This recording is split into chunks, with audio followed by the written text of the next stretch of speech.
connecter à notre nouveau webinaire proposé par l'URPS des infirmiers libéraux de la Nouvelle-Aquitaine.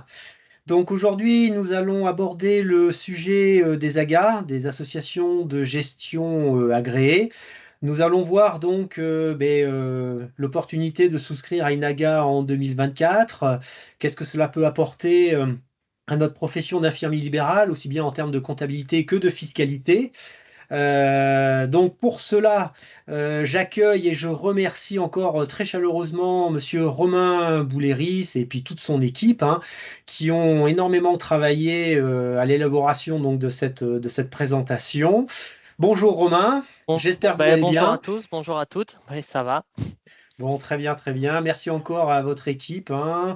Donc, Romain, vous êtes comptable, Oui, fiscaliste également, et donc vous travaillez au sein d'une AGA, donc l'ARAPL, hein, de la Nouvelle-Aquitaine. C'est RAPN bien ça. Nouvelle-Aquitaine, oui, c'est ça. Voilà. Donc, du coup, bon, ben, j'ai brossé très rapidement ce que nous allions évoquer durant ce webinaire. Donc, je vous invite donc à poser toutes vos questions par le biais du module de conversation qui est affiché en haut, un peu au milieu. Donc, n'hésitez pas à poser toutes vos questions par écrit. Romain essayera d'y répondre. Enfin, j'espère qu'il y répondra. J'espère qu'il y répondra. Donc, bah, écoutez, on va pouvoir commencer donc, hein. Très bien, mais parfait. Bonjour à toutes. Donc oui, effectivement, donc je suis de la RAPN Nouvelle-Aquitaine. Donc Romain Bouléris. Ce qu'on va faire, c'est que je vais présenter au fur et à mesure plusieurs points. Et je vous dirai à partir de quel moment on fixera des périodes sur lesquelles vous pourrez poser vos questions. Donc n'hésitez pas à poser vos questions, soit avec le micro, soit directement dans le chat. Pour commencer, donc j'ai laissé commencer avec l'URPS. Voilà. Voilà, donc c'était juste un petit rappel pour peut-être nos consoeurs, confrères qui ne savent pas exactement ce que c'est que l'URPS. L'Union régionale des professionnels de santé. Donc en fait, chaque profession médicale en a une. En fait, ce qu'il faut que vous sachiez, si on repart un petit peu dans le temps, c'est Madame Bachelot qui, en créant les ARS, les agences régionales de santé, a permis aux professionnels donc de venir participer donc à la vie au niveau de la santé, au niveau des programmes régionaux, etc. Et ils ont créé donc les URPS. Donc en fait, ce que vous devez retenir, en gros, c'est que nous représentons la profession, nous représentons notre façon de travailler, nos opinions lors de toutes ces instances. Donc c'est très important que nous y soyons parce qu'en fait beaucoup de gens ne savent pas du tout comment nous travaillons ni quel est exactement notre travail. Et donc ben, nous discutons donc toutes les réunions style ARS, les comités techniques, mais nous avons également maintenant de nouvelles missions dont celle qui est sur le zonage où nous participons. Donc c'est vraiment très important vu que ça impacte directement nos installations sur le territoire. Mais l'URPS, ce n'est pas que ça. Donc, comme je viens de vous le dire, c'est pour les infirmiers libéraux, uniquement pour les infirmiers libéraux. Et donc, ben, nous proposons donc soit des webinaires, soit également d'autres manifestations comme des journées d'information départementale où c'est l'URPS qui se déplace sur toute la Nouvelle-Aquitaine. Cette année, le thème choisi, donc, c'est avoir de bonnes informations de façon à pouvoir travailler au mieux tout au long de notre carrière. Donc, ben, je vous invite à venir nous retrouver où vous pourrez discuter avec nos partenaires institutionnels, l'ordre infirmier, l'assurance maladie. Nous évoquons donc les problèmes de zonage, les problèmes d'indus, les procédures de la sécurité sociale, mais également nous avons un collaborateur de la Carpinco qui vient nous expliquer comment partir en retraite et comment tout préparer. Et donc, vous pourrez également rencontrer Monsieur Bouléris pour tout ce qui est partie comptabilité et fiscalité. Donc, les prochaines réunions, par exemple, à Pau, ce sera le 12 septembre. À Angoulême, ce sera le 3 octobre. À Villeneuve-d'Ornon, ce sera le 17. Mais je vous invite à aller voir sur le site de l'URPS où toutes les dates, il y aura forcément une date près de chez vous. Et je vous invite à vous y inscrire. Ce sont des journées d'information où il y a énormément de débats. C'est très instructif et il y a énormément d'échanges. Voilà. Merci Très Romain. bien, merci. Hop. Donc nous allons parler donc, de choses qui vous intéressent un peu. On a Les essayé sous. de, voilà, de parler de certains points qui pouvaient diminuer votre bénéfice ou tout simplement diminuer votre fiscalité. Donc, on a essayé de prendre certaines charges professionnelles, certaines sur lesquelles il y a le plus de débat. Donc, en premier lieu, donc, on va avoir les frais de repas, repas d'affaires. Ensuite, tout ce qui est dépenses cadeaux. Troisième point, on va avoir les chèques vacances et les CESU, donc les chèques emploi-service. Et en fin de partie, on verra donc la réduction d'impôts sur les frais de comptabilité. Voilà. Donc, ce qui se passe, c'est qu'effectivement, je vais parler en premier donc, des frais de repas d'affaires. Quand j'arriverai à la fin, n'hésitez pas à poser toute votre question. On fera chaque point, vous aurez droit à votre partie de questions, donc j'essaierai d'y répondre le plus clairement possible. Donc, on va voir les frais de repas. Alors, les frais de repas, il faut prendre en compte des frais de repas. C'est des repas qui sont pris seuls dans le cadre où vous êtes proche de votre local professionnel. Okay. Donc, c'est déductible dans le cas où le repas est pris dans l'exercice normal de la profession. Bien sûr, si vous êtes à côté de votre local professionnel un dimanche et que vous ne travaillez pas un dimanche, bien sûr, vous pouvez travailler, mais imaginons c'est le jour où vous ne travaillez pas, ce ne sera pas déductible. Okay. Ensuite, si le professionnel est trop éloigné pour prendre son repas à son domicile, c'est déductible. Ça veut dire quoi? Ça veut dire que si vous avez qu'une demi-heure pour manger et que là où vous êtes par rapport à votre domicile perso, il faut 20 minutes pour y aller.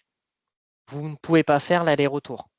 Donc effectivement, dans ce cas-là, vous avez droit de déduire votre repas. Par contre, qu'est-ce que l'on peut déduire? On peut déduire tout simplement le frais de repas que vous avez pris soit au restaurant, soit dans la boulangerie. Il faut faire attention, il y a un barème fiscal qui fait qu'il y a toujours une part qui est non déductible. Donc la valeur d'un repas pris à domicile est de 5,35 € sur 2024. Donc il y a toujours ces 5,35 € qui fait que votre repas n'est pas déductible sur 5,35 €. Par exemple, vous achetez un repas à 10,35 €, vous ne pourrez donc déduire que 5 euros. 5 euros déductibles, 5,35 € non déductibles. Et il faut savoir aussi sur ces frais de repas qu'il y a un plafonnement. Alors, vous avez le droit de dépasser votre repas, aller payer 30 euros. Par contre, dans ce cas-là, vous ne pourrez déduire que 20,70 € moins 5,35 €, ce qui fait 15,35 € de maximum déductible par jour. Voilà. C'est des petites choses à savoir. Voilà. Après, suivant si vous avez un cabinet comptable, souvent il le fait pour vous. Si vous prenez un logiciel de comptabilité, la plupart des logiciels maintenant le font aussi pour vous. Mais il faut quand même savoir qu'il y a toujours une part qui est non déductible. D'accord. Et ça, c'est par jour, Romain? C'est par jour. D'accord, merci. Donc, petit exemple clair, donc je prends ma petite salade et ma bouteille d'eau à 15 euros. J'ai un montant déductible qui sera de 9,65 €. Pourquoi? J'ai pris 15 euros moins 5,35 €. Maintenant, j'aimerais bien que vous fassiez un peu participer. J'espère que certains ont bien lu. Donc, en plus de ma salade, cette fois-ci, je prends un cookie et mon petit jus d'orange ou mon thé glacé, vous prenez ce que vous voulez. Ça m'a coûté 25 euros. Est-ce que quelqu'un a la bonne réponse? Quel serait le montant qui serait déductible? Donc, n'hésitez pas à chatter dans la conversation. Je vais laisser quelques secondes. Après, si personne n'y arrivera, je montrerai la réponse.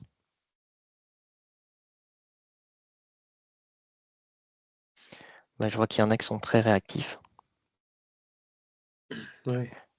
C'est très bien, mais c'est parfait, c'est exactement ça. C'est 15,35 €. Donc, je remonte, hop, pour le remontrer, si jamais il y en a qui l'ont pas vu, qui l'ont pas forcément compris. Effectivement, le montant maximal déductible sur la journée est bien de 15,35 €. J'avais dépassé les 20,70 €, donc c'est 15,35 €. Bon, mais c'est très bien. En tout cas, on a des bons élèves. Le fisc regarde énormément si le montant est dépassé. Vous avez des échos là-dessus, Romain, en Alors, pratique? le fisc sur un BNC regarde pas tant que ça, Mhm. pour être honnête. Mais si jamais ils regardent votre comptabilité, ça, c'est le genre de truc qui ne vont pas passer. D'accord, C'est ok. assez simple. C'est assez simple à vérifier. Justificatif de facture, je vois Alors, une oui, première question. effectivement, effectivement, toute dépense doit être justifiée par une facture. Alors, je sais qu'il y a certains restaurants, en général, on se dit, ils ne font pas de facture, mais maintenant, de plus en plus, les restaurants sont habitués à donner des factures. Hein, sachez que s'il y a un commercial qui vient dans leur resto, ils vont demander la facture. Et effectivement, si on amène notre gamelle, ce n'est pas possible, du coup, on ne peut rien déduire.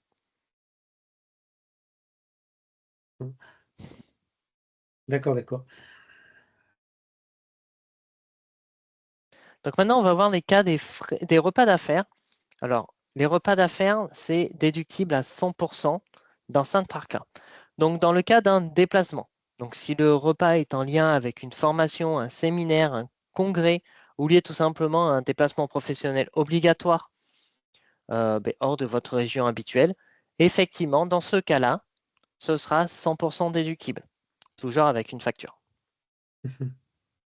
Au cabinet, si jamais le repas est en lien avec un événement quelconque lié à votre exercice de la profession. Par exemple, vous fêtez donc le départ à la retraite d'un associé, du secrétaire médical. Donc effectivement, donc vous allez payer les bouteilles de champagne, le petit traiteur. Effectivement, dans ce cas-là, ce sera 100% déductible. Et bien sûr, donc une invitation en lien avec l'activité. Donc, vous invitez un collègue avec qui vous, je sais pas, soit vous partagez des patients ou ou même des collègues qui ne sont pas forcément infirmiers, infirmières, qui ont une profession un peu différente, mais avec laquelle vous allez travailler en collaboration sur le même patient pour pouvoir vous associer sur comment est-ce que vous allez travailler, etc. Vous pouvez effectivement l'inviter au restaurant. Et dans ce cas-là, pour que ce soit déductible, il faut effectivement la facture. Et sur la facture, on met le nom de la personne ainsi que le motif. Ou directement sa profession, comme ça explique des choses. OK? Ok, c'est clair. Donc, est-ce que vous avez des questions sur les repas? Alors, je sais qu'il y a eu deux petites questions sur les repas normaux, sur les repas d'affaires. Si jamais vous avez des questions, c'est le moment. Sinon, on passera à celle à la partie d'après. Non, moi, En général, j'en ai une en SMS. Là, bon, il y a quelqu'un qui a mon téléphone, apparemment. Y a-t-il un montant maximum annuel alloué donc au repas, mais pas Alors, perso, hein, quand vous invitez, enfin quand vous faites alors soit un oui, brunch, soit vous bah, il y invitez a quelqu'un. la même question, c'est Séverine Martin qui pose aussi à peu près la même question. Mm. Alors, il n'y a pas de maximum. Il n'y a pas de max. Sachez juste, par exemple, quand c'est une invitation ou quand c'est dans le cadre d'un départ à la retraite, le coût que vous allez mettre, il faut que ce soit à peu près en corrélation avec, par exemple, si c'est une invitation, en corrélation avec ce que la personne que vous invitez vous apporte. Par exemple, si vous invitez, je vais dire n'importe quoi, ça se trouve, c'est pas du tout la même chose, mais si jamais vous invitez un médecin, parce qu'un médecin vous envoie tous les ans 100 patients, effectivement, vous pouvez mettre le prix cette Oui. invitation-là. Vous pouvez l'amener, si vous voulez, chez Best ou un truc comme ça. Par contre, si c'est juste votre ami des études, que vous voulez juste l'inviter parce que si je mets juste infirmière, ça va passer, ou infirmier, ça va passer. Euh, Là, dans ce cas-là, c'est quelque chose, ça peut arriver une fois de temps en temps. Franchement, le contrôleur fiscal ne pourra jamais vérifier si c'est une amie ou si vous avez partagé vos patients.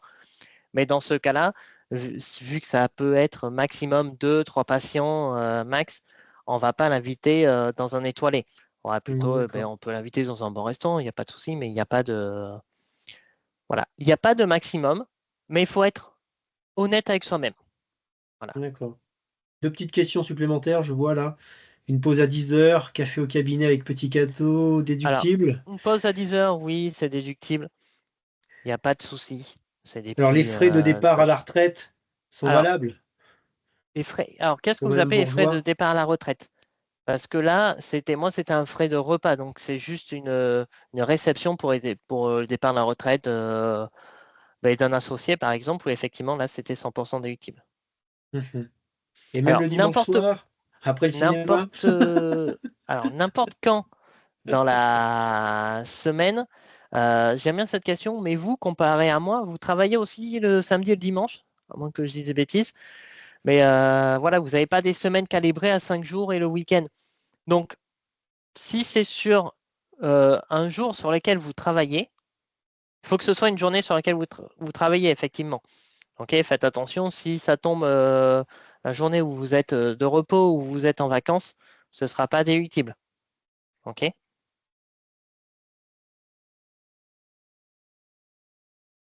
Je crois qu'on a fait le tour, très bien. il semble, hein. Donc on va voir, donc on va parler, hop, Ah, une dernière question, excusez-moi, Romain. Peut-on inviter son médecin un jour qu'on ne bosse pas? Ben non, justement, vous venez non, effectivement non. de répondre à la question. Non. Eh oui, il faut faire attention à tout ce genre de choses. Il faut être vraiment capable de dissocier la partie perso de la partie professionnelle. Il faut vraiment faire attention à ça. Parce que si jamais vous êtes contrôlé hein, fiscalement, les personnes, ils vont, si vous avez un contrôle, il va regarder l'intégralité de votre activité. Donc, il va voir les jours où vous travaillez, etc. Donc, tout ça, ça va se voir. Donc, faites attention. Tac, très bien. Alors, les cadeaux. Cadeau. Alors, là aussi, 100% déductible dans certains cas. Donc, si les cadeaux qui sont effectués dans un cadre professionnel donc, participent au développement de l'activité. On est d'accord que vous n'avez pas donné un cadeau à votre sœur, frère ou à votre famille. Si cette personne-là ne participe pas du tout au développement de l'activité, ça va se voir. La valeur du cadeau donc, doit être proportionnelle au regard de l'apport en chiffre d'affaires par le bénéficiaire. C'est un peu comme ce que je disais tout à l'heure pour les repas, effectivement.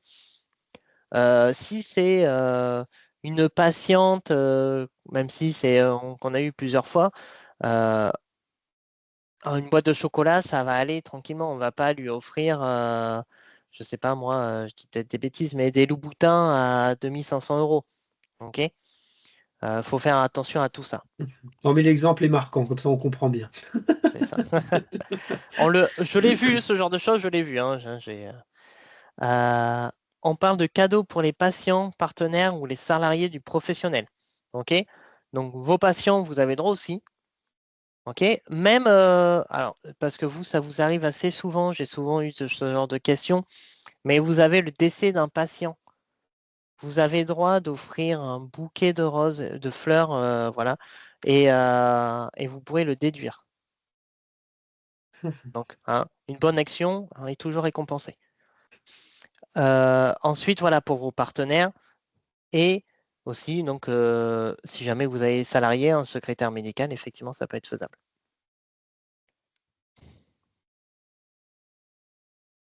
Ok. Alors, je vois qu'il y a une question sur la récapitulation. Peut-être qu'on y reviendra en fin de... Oui, tout à fait. Pour pas... Voilà. Alors, je vois CCH. On reviendra en fin de nos webinaire. Merci. Maintenant, donc, est-ce que vous avez des questions sur les cadeaux? C'est quand même assez clair, mais est-ce que vous avez des questions particulières?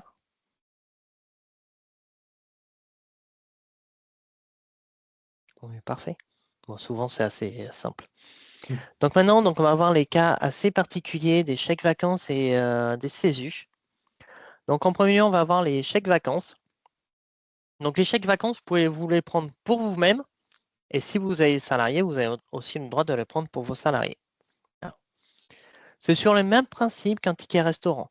Vous pouvez l'acheter auprès de l'ANCV. Donc vous tapez l'ANCV sur Internet. Voilà, vous trouverez les chèques vacances très simplement. Donc vous pouvez les acheter sous forme de chèques de 10 à 50 euros ou dématérialisés de e-chèques à 60 euros. Alors, j'ai vu la dernière fois avec un adhérent, il y a aussi des chèques qui peuvent aller plus haut à 100, 200 euros. Voilà, je vous laisserai aller directement sur le site. Ils sont utilisables donc pour le tourisme, les hébergements, les musées, la restauration, tout ce qui est stage sportif, les parkings, les transports, etc. Voilà. Mhm. Sachez que vous les achetez, même si vous les achetez en cas de professionnel, vous pouvez les utiliser. Alors, il faut que ça les accepte, mais pour les stages sportifs de vos enfants, par exemple. OK? Tout à fait, je confirme. C'est ce que je fais tous les ans. Voilà. Donc, c'est en ça que c'est très utile. Ouais. Le montant maxi, excusez-moi, Ça Romain, arrive. c'est 540, non, pour les chèques ANCV, là. Ah non, vous allez en parler après, pardon, Oui. excusez-moi. Oui, pardon. Pour les chèques vacances, donc le montant, vous pouvez prendre autant que vous voulez, hein. Le seul truc, c'est que ce chose qui est intéressante, c'est de pouvoir le déduire. Donc, le montant qui est déductible de votre bénéfice, il est dans la limite du SMIC, donc SMIC brut. Donc, en 2024, il est de 1 766,82 euros. OK? Donc, vous ne pouvez pas le déduire directement de votre déclaration 2035. Donc, ceux qui font eux-mêmes leur liasse fiscale, ils arrivent très bien à dissocier. Donc, la déclaration 2035, c'est la part professionnelle que vous faites au réel, où vous mettez donc vos recettes moins vos dépenses égale le bénéfice. Et la déclaration 2042, donc c'est la déclaration des revenus que vous faites. Donc, c'est celle où vous englobez, si vous êtes marié, pacsé, donc votre compagnon, votre compagne et les enfants. Il faut savoir que c'est un cas assez particulier, chèque vacances, tout comme le CESU, c'est que vous ne pouvez pas du tout les déduire sur la déclaration professionnelle, donc sur la déclaration 2035, mais c'est juste que le bénéfice que vous reportez sur la 2042, il faudra mettre votre bénéfice de la 2035 moins mais ce que vous avez acheté comme chèque vacances. OK? C'est très important, sinon c'est dommage, vous ne l'aurez pas déduit. Savoir aussi, ça peut être, c'est assez intéressant, mais pas tant que ça à la fin, c'est exonéré de cotisations sociales dans la limite de 30% du SMIC brut, donc soit de 530 euros en 2024. Donc, si vous achetez 1 766 euros de chèque vacances, sachez que sur les 1 766, il y a 530 euros sur lesquels vous ne paierez pas de charges sociales. Par contre, ça c'est toujours assez particulier, elle reste soumise en totalité à la CSG-CRDS. Donc, je ne sais pas si vous êtes au courant, mais au niveau de l'URSSAF, quand vous payez vos charges sociales, vous avez de l'allocation familiale, de la contribution de formation professionnelle, l'assurance maladie, et vous avez donc la CSG-CRDS. Et effectivement, elle est soumise à 100% là-dessus. Mhm. Voilà. Oui, effectivement, donc c'est Séverine Martin qui pose la question.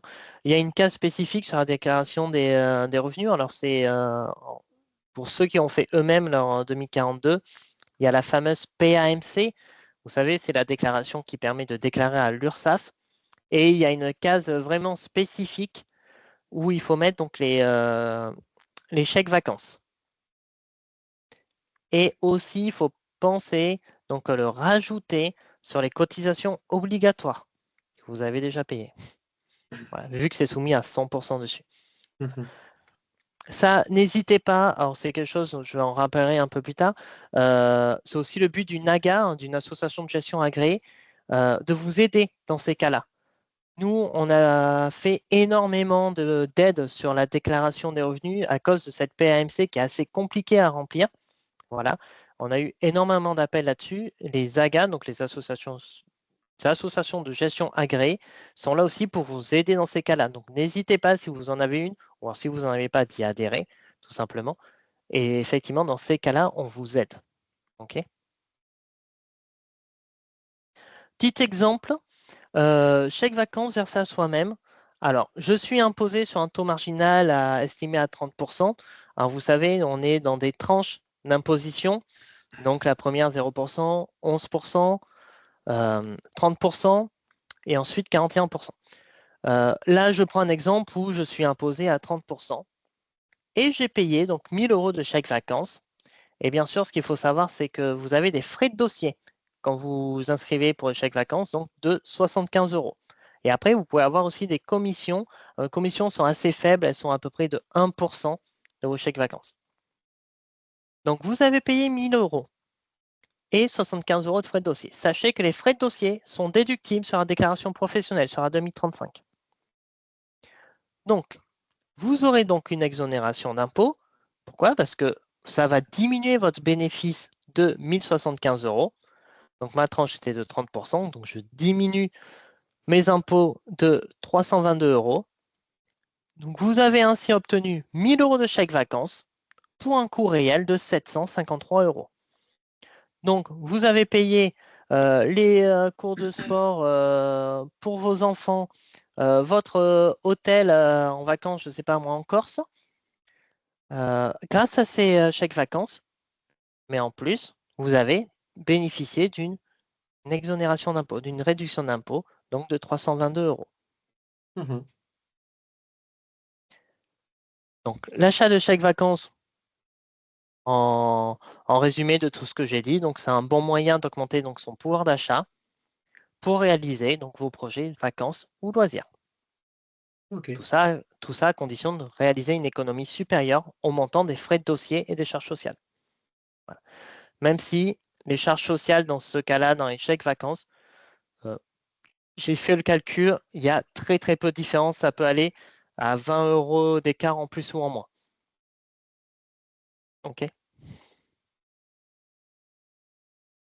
Est-ce qu'il y a des questions sur les chèques vacances? C'est bon? Apparemment. Vas-y. Ben, parfait.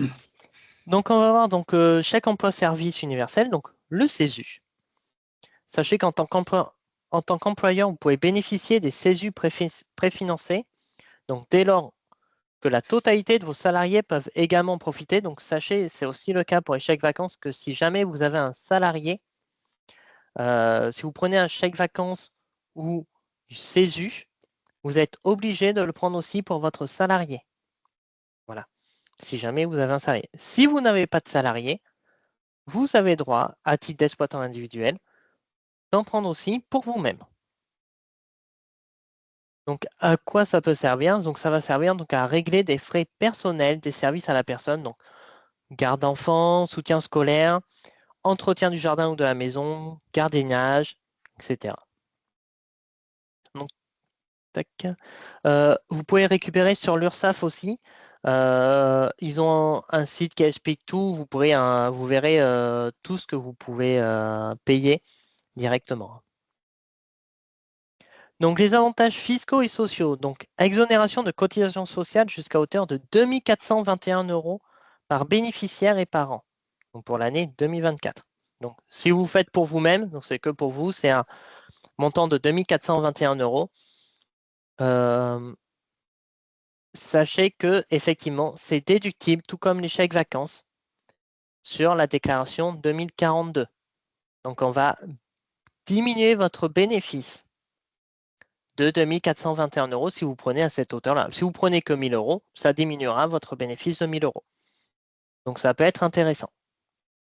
Mais aussi, il faut savoir que c'est exonéré de charges sociales, le CESU, contrairement au chèque vacances. Le CESU est 100% exonéré de charges sociales. Donc, ces avantages favorisent l'accès à certains services et améliorent encore une fois le pouvoir d'achat. Et en plus de cela, ils peuvent être cumulés avec le crédit d'impôt pour emploi d'un salarié à domicile. Alors, le crédit d'impôt, je vais en parler, je te donne un exemple. Donc, les particuliers, sachez que vous bénéficiez d'un crédit d'impôt à hauteur de 50% des rémunérations versées à un salarié à domicile. Okay. Donc, le crédit d'impôt, il est plafonné à 12 000 € par an. Vous voyez que vous avez la marge entre les 2 000 et quelques et les 12 000 € par an. Donc, petit exemple. J'ai Louise qui emploie une aide à domicile en 2023 et qui a un salaire brut de 4 200 €. Louise a utilisé 2 300 € de CESU préfinancé pour payer sa salariée. Donc, hop, attention, le crédit d'impôt, vous en aurez le droit, si vous l'avez déduit de votre bénéfice, vous aurez droit dans ce cas-là. Donc, d'en bénéficier seulement sur les dépenses réellement supportées par Louise. Ça veut dire quoi? Les fameux 4 200 € qu'elle a réellement payés, moins 2 300 € dont elle a bénéficié de CESU et qui lui avait permis aussi de déduire son bénéfice. Donc, dans ce cas-là, elle bénéficie d'un crédit d'impôt de 50% sur les dépenses effectivement supportées, soit 1 900 €, 4 200 moins 2 300 €. Ça va lui permettre donc de déduire 950 € de son impôt sur le revenu. Donc, le coût du service à domicile pour Louise est donc de 950 €. Pourquoi? Parce qu'elle a réellement payé 1 900 € moins 950 €, donc son coût du réel est de 950 euros. Je vais prendre un exemple un peu plus concret, un peu plus clair. Donc, option 1. Je prends un exemple comme tout à l'heure. Un infirmier se verse donc 2300 euros de CESU. Il aura une diminution. Alors, je reprends le même exemple où il a le taux d'imposition marginale de 30%. Donc, il aura une diminution d'impôt de 690 euros, soit les 30% de 2300 euros. Il rémunère son aide à domicile, soit 4200 euros. Donc, dans ce cas-là, il a droit à un crédit d'impôt de 950 euros, ce qui va lui faire une économie de 1640 euros. 1640 euros, comment je l'ai trouvé? 690 plus 950 euros. Okay. L'option 2, par contre, là, on va prendre un infirmier qui ne va pas déduire le CESU sur sa partie professionnelle. Okay. Donc, un infirmier choisit de rémunérer les prestations comme s'il était particulier. Il pourra donc bénéficier de 50% de crédit d'impôt, soit 2100 euros, 50% des 4200 euros. Dans ce cas-là, il a bénéficié d'un crédit d'impôt de 2100 euros, soit une économie de 2100 euros. Donc, il faut faire attention à tout ça. Ça veut dire quoi? Ça veut dire qu'il faut bien calculer ce genre de choses. Là, dans ce cas-là où le taux marginal de l'imposition est de 30%, c'est vraiment un cas, ce n'est pas toujours pareil. Il faut le calculer en amont. Où son taux de marginal est de 30%, effectivement, cet infirmier-là, c'était plus rentable pour lui de le déduire directement au perso et ne pas le déduire sur la partie professionnelle. Voilà. En général, plus le taux d'imposition est élevé et plus il est intéressant de le déduire sur sa partie professionnelle. Et inversement, moins le taux d'imposition est élevé, plus il est intéressant de le faire sur sa partie perso. Imaginons, je suis moi infirmier, père de 2 enfants. Donc, même si j'ai, en termes de recettes et tout, de bénéfices, je suis très à l'aise financièrement. Comme j'ai 2 enfants, grâce à ça, parce que la mère est partie, je peux donc bénéficier d'un taux marginal d'imposition qui est assez faible, qui est de 11%. Dans ce cas-là, moi, je prendrais plutôt l'option 2. À l'inverse, hein, je suis infirmier, je n'ai pas d'enfants, je suis marié et ma femme est directrice à L'Oréal. Eh bien, je serai plutôt dans cette partie-là, dans ma tranche à 41%. Et effectivement, ce sera peut-être plus intéressant. Voilà. Donc, n'hésitez pas à calculer. Alors, soit vous le calculez, vous demandez, soit vous avez un cabinet comptable, vous demandez à un cabinet comptable. Sinon, une fois de plus, je vais presser pour ma paroisse, mais n'hésitez pas à demander aux AGA qui sont là, qui sont là aussi pour vous conseiller. N'hésitez pas aussi, il y a des plafonds sur plein de montants. Tous ces plafonds-là changent tous les ans. OK? Je sais que nous, à la RAPL, tous les ans, on met les nouveaux plafonds sur notre site. Il n'y a même pas besoin d'être adhérent pour les voir. Okay? Donc, et pour nos adhérents, on leur envoie directement par mail. Une petite précision, Romain, pour certaines Alors, personnes. je n'ai pas vu. Puis-je utiliser l'option 2 et quand même acheter des CESU? Oui, oui, parce que moi, je suis salarié. Je peux effectivement acheter des CESU. Il n'y a juste pas d'obligation d'acheter le CESU cette fois-ci. C'est-à-dire qu'on peut payer, ceux qui ont des enfants l'ont déjà fait, bénéficier du crédit d'impôt tout en ayant payé la nounou ou même la garderie, la Avec le cantine, CESU. sans CESU. Moi, D'accord, ok. j'avais pas du tout eu de CESU D'accord. et pourtant, on a bénéficié effectivement du crédit d'impôt. Il n'y a pas d'obligation quand on est particulier à prendre le CESU. Voilà. Mais c'est possible, vous pouvez prendre du CESU en tant que particulier. Du moment qu'il n'est pas déduit du BNC, en fait, on peut utiliser Exactement. l'option 2.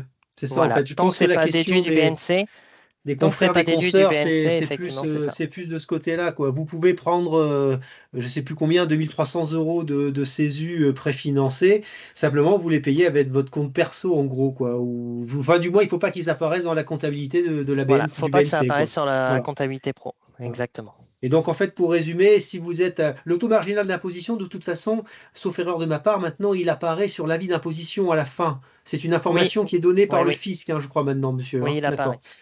D'accord. Donc, si vous êtes à 41, en fait, tout se calcule, en fait, mais tout dépend vraiment de ce taux marginal d'imposition pour savoir quelle option est la plus intéressante, quoi. C'est exactement. Avec seulement facture, effectivement, oui, c'est faisable. Après, mais vous verrez maintenant, alors, je ne sais plus comment je payais moi la CESU, la nounou, mais effectivement, tout le monde peut bénéficier. Nous, on n'avait pas du tout de CESU, on a très bien bénéficié de notre crédit d'impôt pour la garde de l'enfant. Voilà. Ok. Donc n'hésitez pas à poser des questions avant de passer sur la partie d'après, à moins que toutes les questions soient déjà posées. C'est bon? Très bien. Ah bon? Ensuite, donc on va parler donc de la réduction d'impôt pour frais de comptabilité. Donc là, peut-être que ça ne va pas parler à tout le monde. Sachez que c'est possible seulement dans certaines conditions. Donc déjà, si vous êtes adhérent du NAGA, donc une association de gestion qui est agréée par l'État. Je tiens à le rappeler, agréée par l'État. Ensuite, il faut avoir moins de 77 700 € de recettes. Okay, donc ça, c'est important. Ceux qui ont plus de 77 700 €, malheureusement, vous ne pouvez pas bénéficier de cette réduction d'impôt. Et en dernier cas, il faut effectivement déposer une déclaration contrôlée, une déclaration 2035. Ouais, il ne faut pas être au micro-BNC.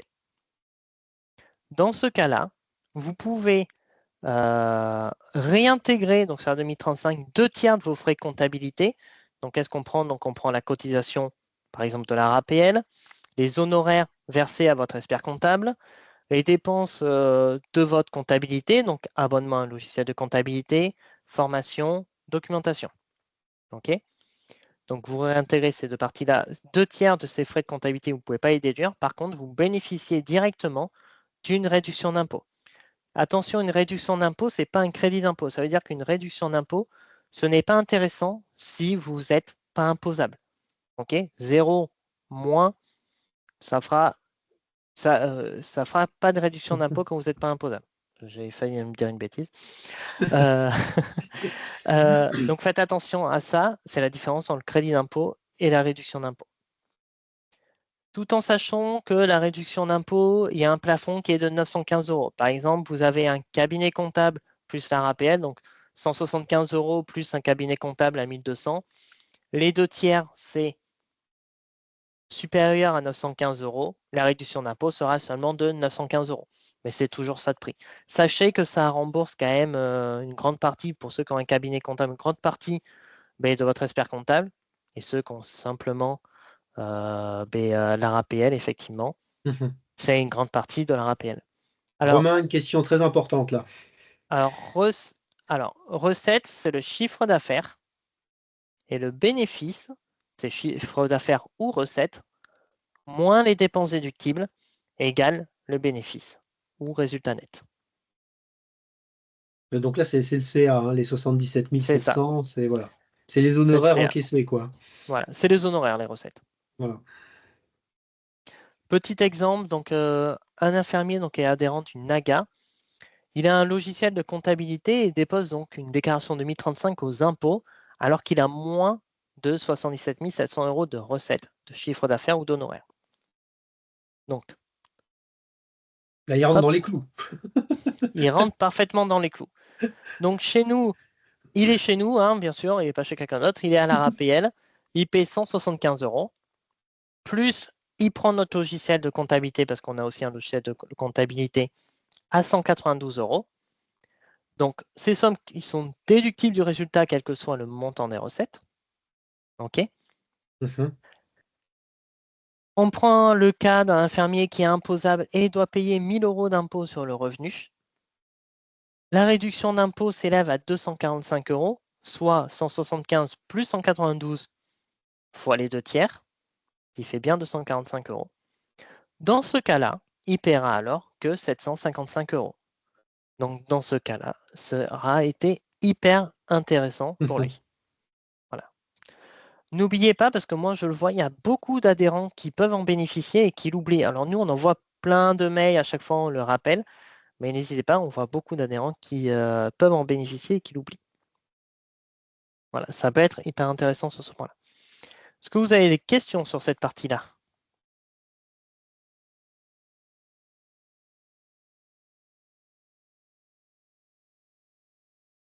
Et puis donc, excusez-moi Romain, donc les 367 euros, là, 175 euros d'ARAPL, votre cotisation, enfin Oui, votre adhésion, et donc les 192 euros, donc votre logiciel de comptabilité, ça s'enlève du chiffre d'affaires, hein. c'est ça. C'est Ça se en retranche, hein. dépenses déductibles, effectivement. C'est des sommes qui sont déductibles du résultat ici. Ouais. C'est le double effet qui se coule, là, hein. Voilà. Alors, pour en bénéficier, il faut quand même en réintégrer les 2 tiers. Donc, Hum, le tiers qui ne permet pas la réduction d'impôt est déductible, effectivement. hum, Voilà. Mais ça aurait été pareil, effectivement. J'ai 1200 euros là au lieu de la rade d'un expert comptable. Et ma réduction d'impôt elle aurait été de 915 euros. 1000 moins 915, 85 euros d'impôt seulement à payer. On est assez content à la fin. hum. Donc il y a toujours une petite carotte fiscale qui fait que c'est aussi intéressant d'adhérer à l'AGA. Même s'il n'y a pas que les carottes fiscales à l'AGA. Donc je vois qu'il n'y a pas de questions. Donc je vais pouvoir présenter un peu ce que nous proposons. Donc effectivement, je vous ai beaucoup parlé, donc la RAPN Nouvelle-Aquitaine, mais qui va devenir donc la maison des professions libérales en région Nouvelle-Aquitaine. Voilà, donc c'est une structure, nous, de conseil, d'accompagnement, de formation. Euh, Qu'est-ce qu'on appelle conseil? Effectivement, chez nous, dans le cadre de la cotisation à 175 euros par an, tous les rendez-vous sont 100% gratuits, tout est dans le cadre. Autant de rendez-vous que vous voulez, autant d'appels téléphoniques que vous voulez. Vous pouvez poser des questions sur ben, le chèque vacances, est-ce que je peux calculer, ce qui est le mieux pour moi, etc., comme les exemples que j'ai montrés tout à l'heure. Ou prendre des rendez-vous pour faire la déclaration professionnelle ensemble de A à Z, ou voir votre comptabilité ensemble. Voilà, donc ça, c'est vraiment notre accompagnement et notre conseil. Il faut aussi nous voir comme une assurance fiscale, c'est-à-dire qu'on est là aussi pour vérifier votre déclaration professionnelle. Ce que vous envoyez aux impôts, on le vérifie et on le valide aux impôts. C'est-à-dire que les impôts, ils reçoivent un tampon à RAPL.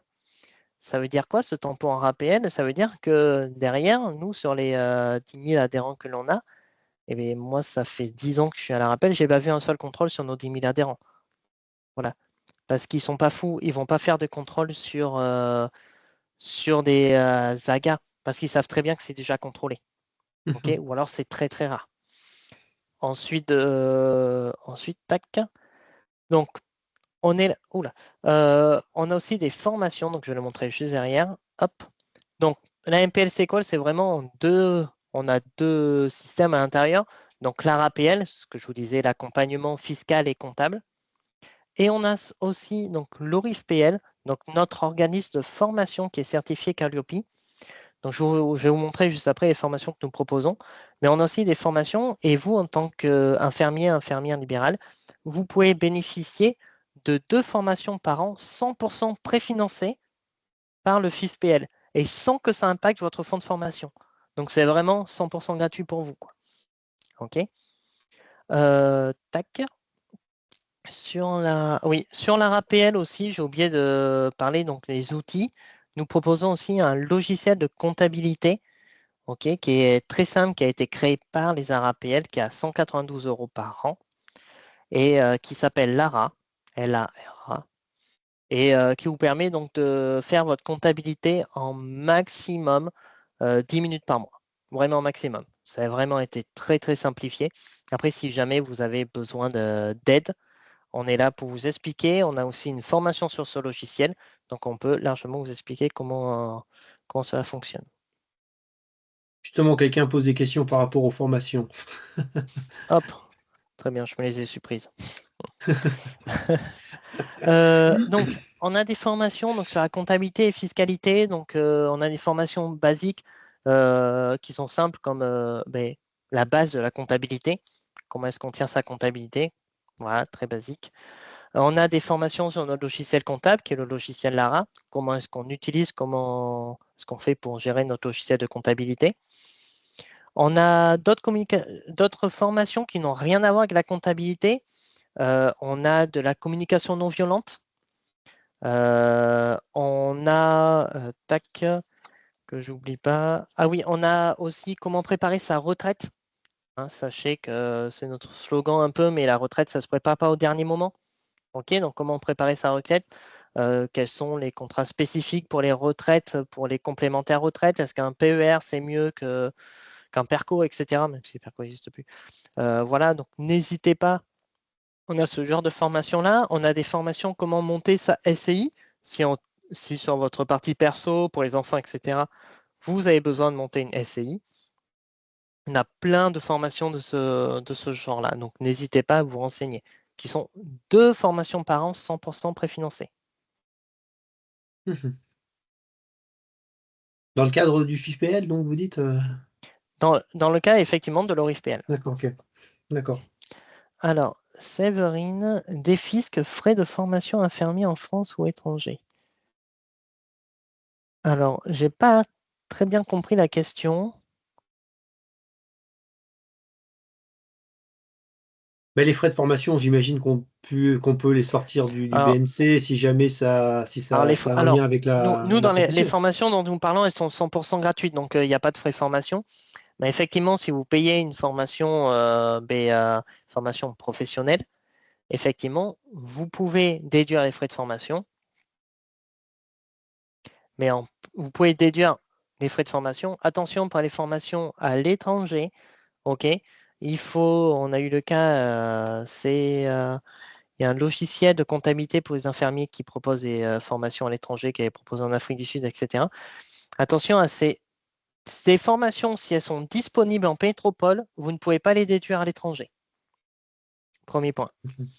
Deuxième point, gardez votre, comment on appelle ça, votre plan de formation, enfin L'attestation, peut-être. alors l'attestation, oui, mais vous savez, il y a des formations sur 10 jours, le programme de formation. Donc faites attention s'il y a des logiciels comptabilité qui proposent des formations à l'étranger. Sur des programmes de formation, vous ne pourrez pas tout déduire parce que quand vous partez à l'étranger, il y a une part de tourisme à prendre en compte. Donc il y a une part qui est non déductible.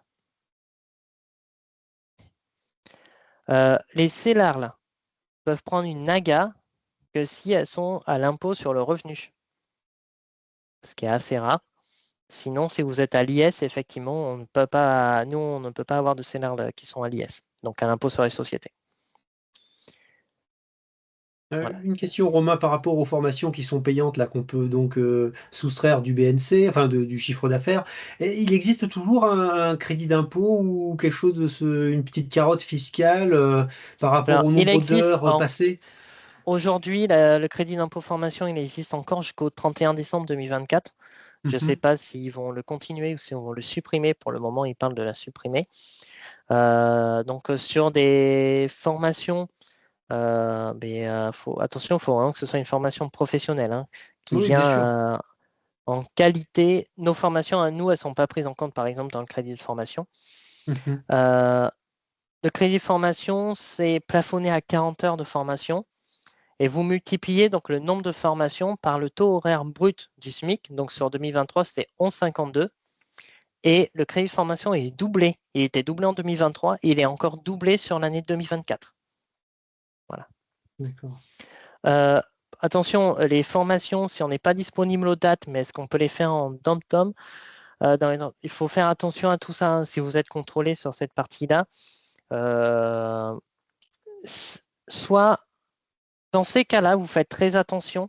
Il faut toujours tendre la main à l'administration fiscale, c'est-à-dire, oui, je l'ai fait dans les dom mais par contre, j'ai réintégré 70% de ce que j'ai payé était non déductible parce que c'était 70% par exemple du billet d'avion, parce que je n'ai pas fait que ma formation dans les dom en tout cas, j'espère pour vous, j'ai aussi une grosse part de tourisme. Il faut faire attention à tout ça. OK. Mhm. Chez nous, alors les formations, la plupart sont en présentiel sur Bordeaux. Voilà. Par contre, elles sont aussi, certaines d'entre elles sont aussi proposées en visio. Alors, pas toutes, mais certaines. On s'inscrit sur votre site, j'imagine, ou... Oui, directement sur mon site, si vous voulez, je vais vous le montrer juste après. D'accord. Euh, on a aussi la prévention, donc le PSC1. En général, je pense que pour vous, c'est bon, vous n'avez pas besoin. On a aussi donc une formation sur la cybersécurité, voilà, qui aujourd'hui est de plus en plus à la mode. N'hésitez pas à nous contacter. Donc, n'hésitez pas à prendre les photos, prendre nos contacts, nous appeler. Vous pouvez demander Romain aussi, il n'y a pas de souci. Ok, donc, n'hésitez pas à me joindre. Si vous avez besoin d'informations supplémentaires ou si vous avez des questions supplémentaires. Sachez aussi, alors, vous voyez que je ne suis pas un super commercial, mais il n'y a pas que nous. Non, ça a été imposé par l'URPS. Oui, c'est ça. Mais sachez que moi, effectivement, aujourd'hui, il n'y a plus cette non-majoration pour ceux qui étaient adhérents. Voilà, avant, on était un peu obligé d'être dans une AGA parce qu'il y avait une énorme carotte fiscale, c'est-à-dire que si vous n'étiez pas dans une AGA, vous étiez majoré de 25% sur votre bénéfice. Personne n'a envie d'être majoré. Mais par contre, attention, euh, je conseille quand même toujours d'être suivi par une AGA. Les associations de gestion agréées, elles ont des audits tous les 3 ans auprès de l'administration fiscale. Ça veut dire que tout ce qu'on fait est vérifié aussi. Donc, c'est pour ça qu'ils ont énormément confiance en nous parce qu'ils nous vérifient. Okay, il faut faire. Ça me fait rire ce qui a été dit. Faut faire attention. Donc, être suivi par une AGA en plus, ça coûte 175 € par an pour chez nous. Ça a un prix, mais ce n'est pas non plus très cher, pas très élevé. C'est vraiment une assurance fiscale. Si vous avez le moindre souci, vous pouvez nous appeler, vous pouvez prendre rendez-vous, etc. Donc, il faut vraiment, n'hésitez pas à rester suivi. On le voit de plus en plus, des adhérents qui partent seuls et qui reviennent parce qu'ils font n'importe quoi. Aussi, ne faites pas 100% confiance à tous les nouveaux logiciels de comptabilité qui sortent. Voilà. Moi, personnellement, j'ai une formation comptable et ici, c'est moi qui gère les logiciels de comptabilité, même ceux que nous ne faisons pas nous. Le Lara, par exemple, tous les autres, j'en connais, moi, à peu près, je pense, entre 10 et 15, 100% parfaitement. Donc, faites attention à ces logiciels-là parce qu'aujourd'hui, c'est des gadgets et les erreurs sont très rapides. Et en plus, c'est géré par des informaticiens. Et le pire de tout ça, la plupart du temps, la maintenance, c'est du chatbot. OK? Chez nous, c'est l'appel téléphonique. Il y a du mail aussi, mais n'hésitez pas, il y a l'appel téléphonique, il y a des personnes, il y a des humains Mais derrière. il y a Voilà. quelqu'un derrière, oui, voilà. Voilà. Rendez-vous visio, rendez-vous présentiel, c'est pareil, tout est faisable. Que ce soit chez nous ou les autres AGA, c'est pour ça, pour moi, c'est très important. N'oubliez pas que c'est des associations qui sont là pour vous aider. Voilà. Les formations faites en DPC ou FIFPL, oui. Alors, elles ne sont pas déduites sur la 2042, elles sont déduites sur la 2035. Si on est au micro, malheureusement, on ne peut pas les déduire.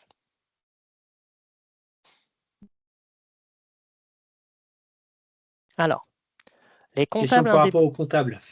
les experts comptables, effectivement, les comptables aussi vérifient les liasses. Heureusement, c'est eux qui les montent. Attention, ce n'est pas forcément la même protection. J'ai bien montré ça. Les experts comptables, c'est des généralistes. Ok. La plupart du temps, les BNC, c'est un tout petit dossier.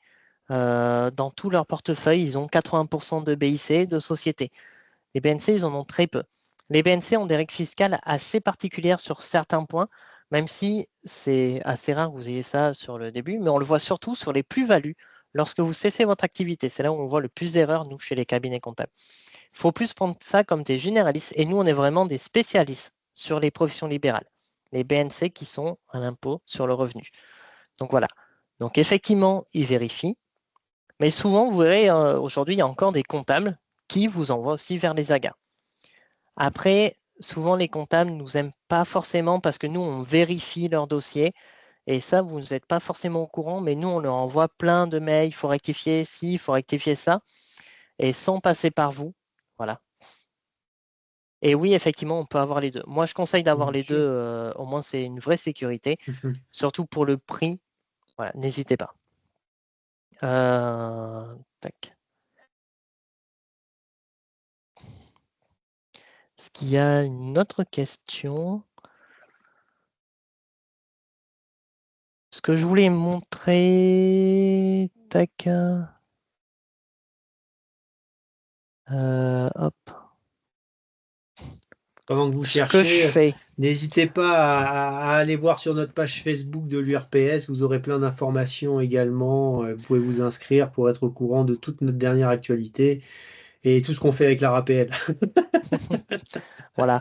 Euh, je vous ai mis le lien de notre site. Si jamais ça vous intéresse, n'hésitez pas. Je vous mets aussi le lien pour nos formations.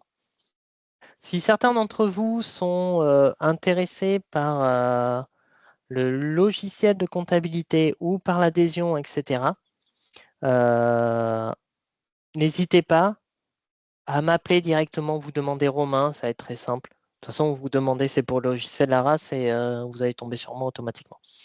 OK? N'hésitez pas à avoir des informations.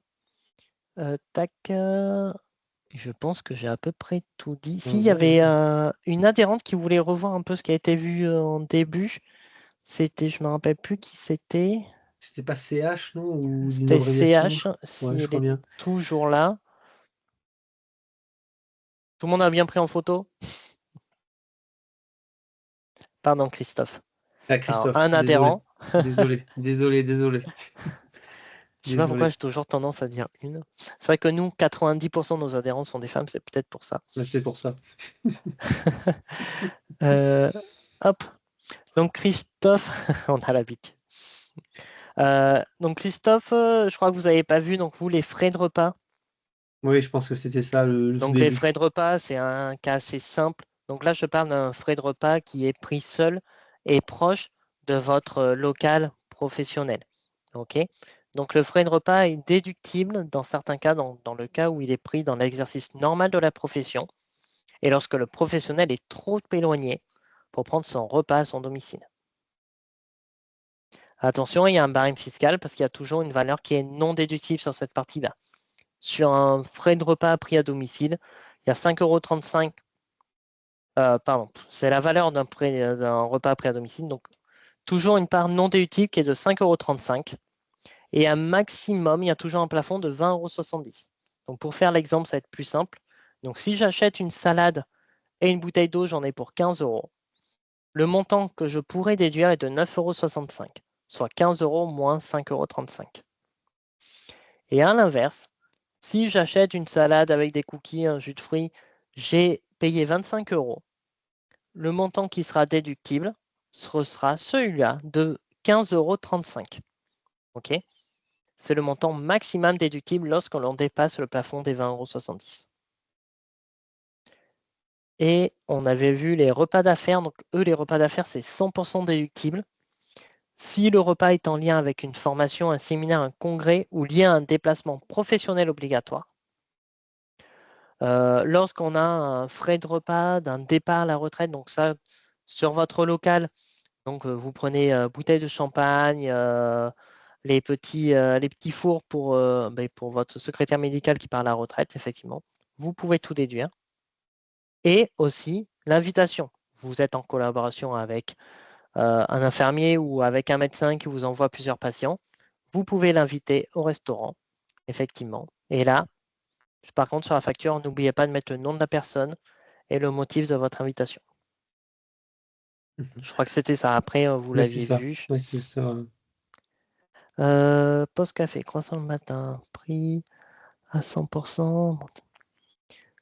Oui, ça, oui, c'est déductible à 100%. Après, les post café, vous en faites pas vous n'allez pas prendre le croissant tous les jours. Euh, sinon, sinon, on va falloir en courir des kilomètres, je pense, hein. Ah, montant de cadeau. Il n'y a pas, une fois de plus, il n'y a pas de montant. Il faut être honnête avec soi-même. Faut faire attention, hein. La valeur d'un cadeau, c'est pourquoi est-ce que je vois plus? Oui, la valeur d'un cadeau, donc effectivement, doit être proportionnelle au regard à l'apport du chiffre d'affaires du bénéficiaire, mais aussi proportionnelle à votre chiffre d'affaires à vous.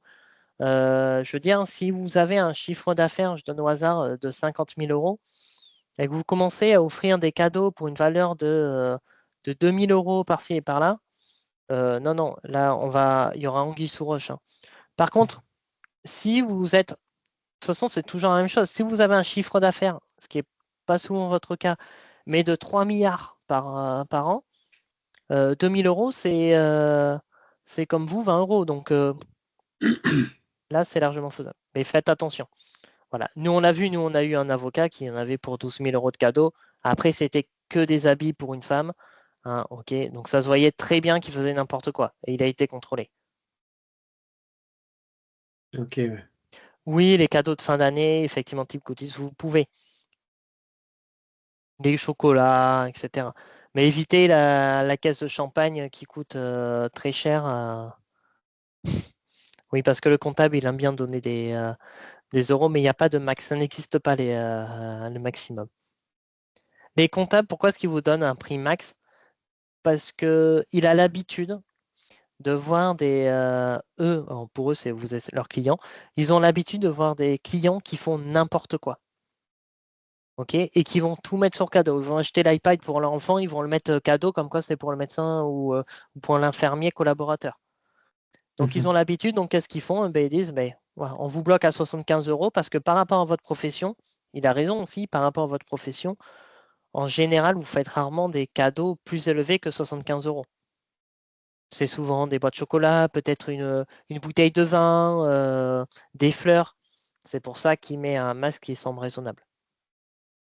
Ouais, c'est une moyenne, Voilà, ouais, d'accord, ok. Mhm. exactement. Donc voilà, Eh bien, merci Romain. avec plaisir. Bah, de toute Si, façon, on arrive à la fin du temps imparti. J'espère qu'on vous aura apporté quelques informations utiles.